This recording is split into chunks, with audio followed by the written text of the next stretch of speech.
Bună, dragii mei, bine ați venit, bine ați revenit, sunt Meme și ca de fiecare dată înainte de a începe, vă reamintesc cât de minunați și de puternici sunteți. Astăzi vorbim despre luna nouă din Pești, despre faptul că iese în sfârșit Mercur din retrogradare și despre tranzitul soarelui în Berbec. Despre renaștere, despre reîntoarcerea la viață, să spunem așa. Pe lângă faptul că emisiunea aceasta are un caracter informativ, iar previziunile sunt la nivel general, voi puteți să rezonați cu informațiile sau nu, în funcție de hărțile voastre natale, în funcție de frecvența pe care vibrați acum. Nu este un canal tipic de astrologie și tarot și da, vorbesc mult pentru că am despre ce. Luna martie pentru mine a fost extrem de ocupată, plină de fel și fel de activități independente de propria mea voință. Dar mă bucur să fiu alături de voi, sper că sunteți bine, sănătoși. Avem o lună nouă în Pești care marchează începutul sfârșitului. Și spun asta corelând toate emisiunile anterioare cu acest eveniment de lună nouă din Pești. Având în vedere faptul că Saturn și Neptun s-au întâlnit în Berbec și că în această perioadă intrăm pe sezonul Berbecului, Peștii fiind arhetip înaintea Berbecului, este fix finalul, este fix curățenia de primăvară. Este fix acel moment în care mai ai câteva minute să zăbovești puțin înainte de a începe maratonul. Lumea în jurul nostru arde, metaforic vorbind, și vedeți bine ce se întâmplă și acesta este doar începutul. Pentru că trăim într-un sistem, vom vorbi despre acest sistem, vom vorbi despre tehnologie și vom vorbi despre ce am crezut noi că este viața și ce este ea și cum vedem noi realitatea și așa mai departe. Mercur își revine din retrogradare și nu pot să nu mă gândesc la faptul că iese din retrogradare după luna nouă din Pești. Asta înseamnă, cum ne spune astrologia la nivel clasic, că pe o lună nouă îți pui intenții, dar dacă Mercur este în retrogradare și gândul tău este la trecut sau gândurile tale sunt amestecate, mintea încețoșată și nu avem claritate, putem avea succes sau de fapt ne învârtim în cerc. Ei, iată că această informație vă poate ajuta.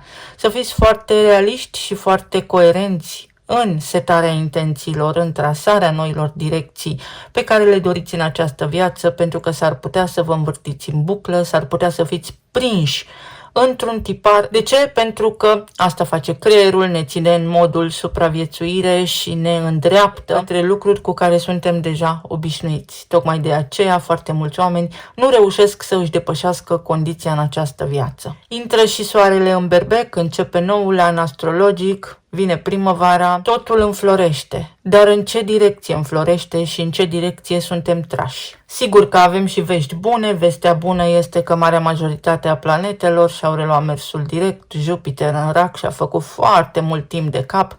Pe Jupiter retrograd în Rac au izbucnit atâtea conflicte care au legătură cu patriotismul, dar să vedeți de acum înainte surprize. Drept urmare, și informațiile de la mine vor apărea constant din aproape în aproape, puțin câte puțin, pentru a nu vă bulversa total. Suntem piloți într-o tehnologie extrem de avansată. Întreaga viață este un cod și totul se derulează conform unui scenariu bine pus la punct de cineva care a creat această arhitectură. Să vedem ce ne spune luna nouă din Pești. Iată, fix luna. Vorbim despre faze, cicluri și intuiție.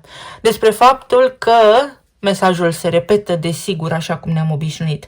Dacă nu sunteți vigilenți astăzi sau în perioada următoare, în lunile ce urmează, pe acest ciclu de lună nouă din Pești, care durează mai mult sau mai puțin 5-6 luni, de acum începând, în viața voastră lucrurile rămân exact ca și până acum. Dacă sunt bune, felicitări. Dacă nu sunt bune, ochii mari și fiți realiști, fiți lucizi.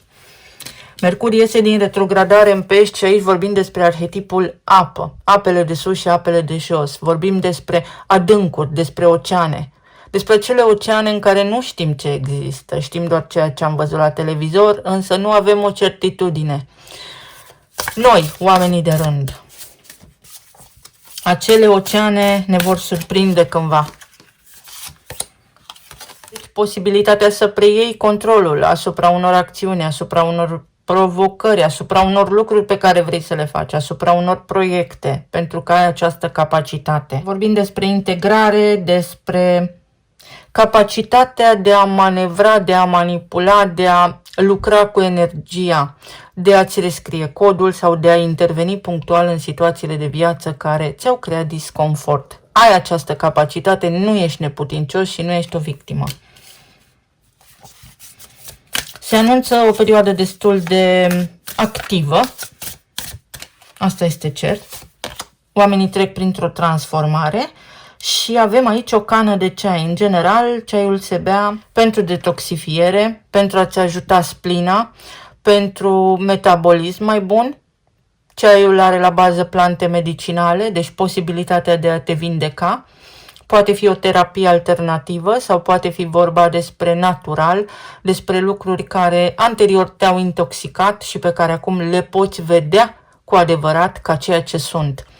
Vorbim despre oameni, vorbim despre proiecte, vorbim despre locuri de muncă care unii v-au îmbolnăvit, pe alții v-au ținut pe loc. Sigur, trebuie să trăim aici, toată lumea va spune acest lucru, trebuie să mâncăm, trebuie să existăm, trebuie să avem unde locui, dar o putem face cu stil, o putem face mai relaxat și dacă toată lumea ar înțelege asta, realitatea noastră comună ar fi diferită.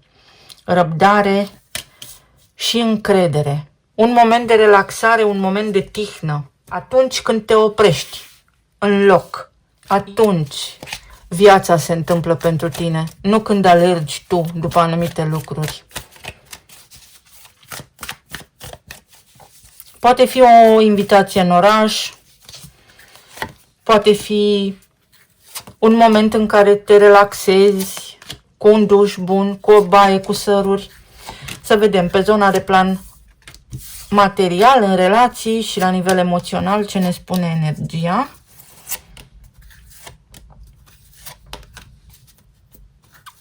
Bate foarte tare vântul afară. Vântul nu este un fenomen natural, ploaia nu este un fenomen natural, ninsoarea nu este un fenomen natural, nimic nu este natural. Nimic nu este natural. Totul este tehnologie. La nivel de relații, vremuri bune se arată, o surpriză extrem de plăcută. Poate fi o împăcare, pot fi câteva zile în care lucrurile vă ies bine, pot fi niște discuții care sunt finalizate, pot fi niște concluzii care sunt trase, poate fi întâlnirea unei persoane cu care să intri într-o relație, poate fi aflarea unui răspuns, poate fi o sumă de bani care îți aduce liniște în casă, poate fi ceva ce are legătură cu ai tăi copii, pot fi niște cadouri. Asta în momentul în care te oprești și îți relaxezi sistemul nervos. Sistemul tău nervos este cauza pentru care ești astăzi în provocări. De asemenea, avem asul de cupe, asul de monede, ceva extrem de bun, extrem de realist. Cu așa combinație și cu turnul aici, sunt lacrimi de bucurie, sunt emoții intense, este succes în legătură cu niște lucruri pentru care ai lucrat, tu și partenerul tău de viață, este succes în legătură cu ceva proiecte pe care le aveți la comun, este succes în legătură cu o persoană la care te gândești, despre care nu știai ce sentimente are pentru tine sau este succes în legătură cu o decizie care, da, s-ar putea să te zguduie puțin, dar care îți garantează că undeva, cândva, vei fi în locul potrivit alături de oamenii potriviți. Asta înseamnă că nu se termină lumea la relația pe care o ai acum și poate nu funcționează, nu se termină lumea la despărțirea pe care ai avut-o. Totul este ciclic. Dacă nu conștientizăm că ne învârtim în cerc, că suntem prinși într-o buclă, într-un tipar și că acest tipar este manevrat de niște forțe exterioare nouă, atunci putem spune că suntem ca și pierduți, că nu avem niciun fel de putere. Însă avem luna. O lună nouă care, în opoziție cu eclipsa din Fecioară, ar fi putut să scoată la suprafață foarte multe lucruri, să închidă niște cicluri, care sigur că țin de rutină, care sigur că țin de niște obișnuințe, de niște tipare căpătate de prin lume adunate. Poate fi vorba despre o eliberare, despre o situație care se deblochează și are legătură cu tine și cu familia ta. Cavalerul de spade, niște vești pe care le afli rapid, niște senzații noi, niște fluturi în stomac, o stare de bine interioară care ți aparține ție și numai ție. Aici vorbim despre tine și despre sufletul tău, despre o perioadă de tihnă și de liniște în care sau prin care, dacă treci mai liniștit, mai relaxat, lucrurile ți ies bine. Avem pajul de monede, o evoluție foarte frumoasă, ceva poate evolua frumos, te poți convinge dacă ai avut suficientă răbdare sau nu, dacă este nevoie să mai aștepți sau nu. Aici simt pentru unii dintre voi să vă spun că s-ar putea să vă grăbiți în luarea unor decizii, să aveți senzația doar că faceți bine ceea ce faceți. Vă spune energia să pășiți calculat, să vă gândiți bine înainte de a acționa. Altora dintre voi energia vă spune că vă gândiți prea mult, că analizați prea mult și că ar trebui să trăiți mai mult. În realitate, nu în mintea voastră. Sunt niște mesaje de dragoste venite de la cineva pentru unii dintre voi. O comunicare, o conexiune, o interacțiune neașteptată. Cineva tinde să vă atragă atenția, cineva intenționează sau face tot posibilul să vă capteze atenția, să vă atragă atenția printr-o poză, printr-o informare, printr-o informație, printr-un mesaj. Și limbajul, o perioadă de comunicare, de îndată ce iese Mercur din perioada aceasta de retrogradare, ceva ce are legătură cu trecutul vostru încetează sau ar trebui să înceteze pentru ca voi să ieșiți din tipar. Undeva v-a rămas energia blocată și acum vă puteți debloca totalmente și pentru totdeauna pentru a putea fi mai bine. Mai este vorba și despre ceva ce implică ai voștri copii, despre a vă lăsa purtați de intuiție fără a calcula extrem de mult niște detalii, despre a fi flexibil pentru că peștii sunt flexibili, vorbim despre energie mutabilă fluidă, în timp ce Fecioara este un arhetip de pământ și pământul este mai rigid. Asta în contextul în care eclipsa s-a produs pe această axă la începutul acestei luni. Vorbim despre o perioadă în care cu cât ești mai relaxat, cu atât mai bine îți va fi. Simte energia, simte ce ai de făcut pentru că îți ies lucrurile bine. La nivel de plan material avem diavolul, l-am văzut deja, regele de monede, 6 de spade și cavalerul de spade. Și aici avem cavalerul de spade. Evenimente care se derulează rapid, niște cheltuieli, care însă dacă te fac să te simți bine, sunt extrem de binevenite pentru că te ajută la nivel de stimă de sine și bine ești, bine primești, bine ești, bine atragi. Pentru alții dintre voi este vorba despre un șef, o șefă, despre o comunicare care dă roade sau despre niște planuri, niște negocieri pe care acum le porți, care îți asigură un trai mai bun, care îți oferă sau îți conferă stabilitate. Vorbim despre o perioadă în care știi ce ai de făcut, pentru ce lucrezi și pentru cât lucrezi, mai presus de orice. Poate fi o negociere a unui contract de muncă sau poate fi o schimbare de strategie. Este nevoie să schimbi strategia. 2 de spade. Cu acest Mercur în perioada de retrogradare posibil să fi avut parte toată lumea de încurcături, planuri amânate, ședințe amânate, discuții rămase în aer. Una am spus, alta s-a înțeles, dar uite asul de spade. Lucrurile își revin la normal, se poate discuta. Aceia dintre voi care aveți planuri, care aveți ceva pe suflet, la locul de muncă, spuneți ce aveți de spus fără teamă și cu putere. Asumați-vă responsabilitatea asupra vieților voastre, pentru că, uite, și în cazul de față, oamenii așteaptă să li se spună ce urmează să li se întâmple, fără să ia în considerare faptul că ce urmează să li se întâmple, de fapt, este făcut de mâna lor, prin gânduri, prin emoții, prin decizii, conștiente sau inconștiente. Viața este despre probabilități. O schimbare care are legătură cu rutina. Fiți atenți la trafic, fiți atenți la lucrurile pe care le faceți. Pentru alții dintre voi este vorba despre schimbarea unor obiceiuri pentru a putea avea parte de succes. Pentru ca lucrurile să se stabilizeze în viața voastră, este nevoie să schimbați niște obiceiuri. La nivel emoțional sau medical, avem 10 de cupe, asta este o veste bună, 7 de spade, împărăteasa, eremitul și 9 de bâte. O recuperare după o intervenție chirurgicală, o recuperare după o durere, fie ea emoțională sau fizică. Totul trece. Totul este ciclic. Există viață și după. Capul sus și mergeți înainte, pentru că, uite, se schimbă energia spre sfârșitul acestei luni. Venus intră în Taur și vă ajută să vă simțiți mai bine. Viața este mai frumoasă pentru că vom vedea mai mult timp soarele, soarele care este și el plasmă, soarele care este și el o tehnologie. Ne întoarcem la starea de sănătate. Vorbim despre un echilibru, despre a ajunge la o stare de echilibru, despre a fi puternici din interiorul vostru, pentru că nu există salvatori în exterior. Și aici este o lungă discuție. Degeaba ne rugăm, pentru că totul în această viață este despre frecvență și vibrație. Totul este energie venită de la sursă, care sursă este electromagnetism, este un sistem și putem spune exact așa, extrem de simplificat, ca pentru un copil de 5 ani. Băgat în priză. Un sistem, un program de viață băgat în priză. Luna și aici, o posibilitate extraordinară să lași în urma ta niște lucruri care au fost toxice.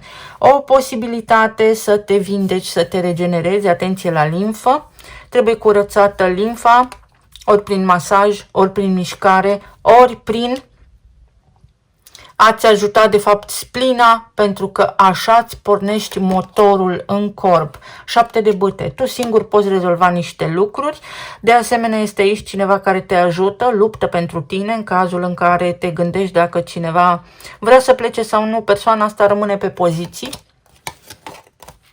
Și puterea neclintită, nemișcată. O situație rămâne neschimbată. Pentru unii dintre voi poate fi un lucru minunat, pentru alții dintre voi s-ar putea să fie nevoie să depuneți un efort în plus pentru a rezolva anumite lucruri, dar odată rezolvate, rezolvate rămân. Să vedem ce ne spun și talismanele. Atenție la efort fizic, la tensiune oscilantă, la palpitații. Suntem ceea ce credem că suntem, suntem exact cum am spus și mai devreme. Uite, cineva îți atrage atenția, face ceva, să știi că acel ceva este pentru atenția ta. Cineva te poate saluta, o surpriză extrem de plăcută, nu te aștepți la întâlnirea cu cineva, la o interacțiune, la o ședință, la un eveniment, la o informare, la ceva. Există noutate aici, o noutate care te surprinde și în urma acestui eveniment îți recapeți tu echilibrul, te recalibrezi sau este trezirea la realitate. Exact impulsul de care ai nevoie să te trezești la realitate, să-ți schimbi viața. Aici avem din nou luna. Această lună nouă este una extrem de importantă pentru că este începutul sfârșitului. O lume nouă. Avem numărul 22 și numărul 4. 22 este a doua întoarcere a soarelui. Este exact tehnologia prin care tu te reîntorci în permanență aici. Sau ești prins aici.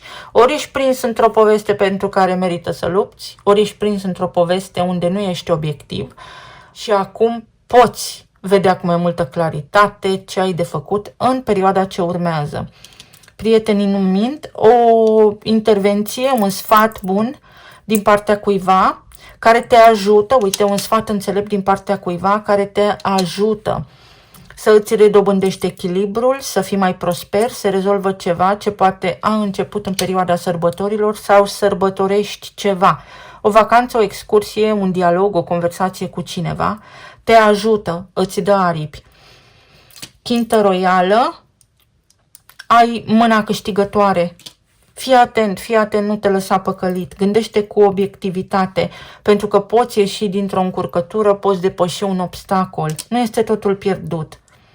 Fii puternic, o inimă plină, succes, bani și fericire. Succesul și banii sunt energie masculină, fericirea este o stare de recepție, atunci când viața se întâmplă pentru noi, când totul este fluid și este energie feminină. Accepți atât cât poți să duci, asta înseamnă că viața îți dă cât poți să duci, sau poate fi vorba despre faptul că pentru a avea trebuie să faci ceva și acum poți. Indiferent despre ce vorbim, pentru a avea ceva, pentru a ajunge undeva, trebuie să faci tu ceva, să acționezi. Steaua. Și ai toate șansele să spargi un tipar, să ieși dintr-o situație, să schimbi niște lucruri, să schimbi un deznodământ. Aici avem inițialele P și T. Sistemul vă arată semne. Pentru cineva anume, culoarea galben este extrem de relevantă. Pentru alții dintre voi, un simbol important este albina sau mierea. Poate fi ceva ce are legătură cu o energie maternă, cu o mamă. Sau cu feminitatea, cu starea de recepție, cu faptul că nu știți cum să primiți pentru că rulați programul acela care vă spune că nu meritați. Puterea ta vine din tine. Cineva poate să te ajute. Se poate întâmpla ceea ce gândești acum. Dar nu vibra jos, nu fi pesimist, nu te îndoi. Olalea. Poate fi ceva ce are legătură cu Olanda sau poate fi ceva ce are legătură cu faptul că acum încep niște lucruri extraordinare pe care dacă nu ești atent le poți rata. Eu vă mulțumesc foarte mult, vă doresc să aveți o zi minunată, să fiți bine, sănătoși și iubiți și să ne auzim cu bine și data viitoare. Pa, pa!